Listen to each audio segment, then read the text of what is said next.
skončilo, ale vojna pokračuje ďalej. Tak určite.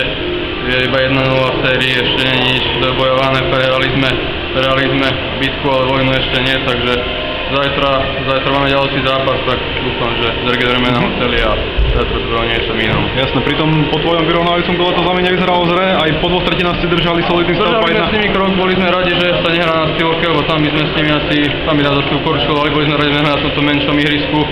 Je to lepšie pre nás, tak myslím, že to oni stratili výhodu.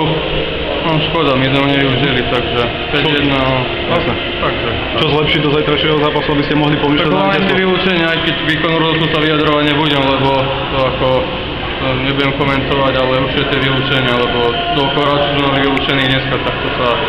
A play-off je o tom, o presilovkách, o slobodenia, kto to lepšie zvládne, tak vyhrá. Vy ste v závere mali 5 minútovku, vtedy to možno chcelo niečo ešte za zápasom spraviť? Boli dozaj, tak, boli sme už aj deprimovaní troška tým výkonom toho rozhodcu, no nič, prehralo sa, zajtra hlavy hore, zajtra nový zápas, to bude lepšie, jak dneska.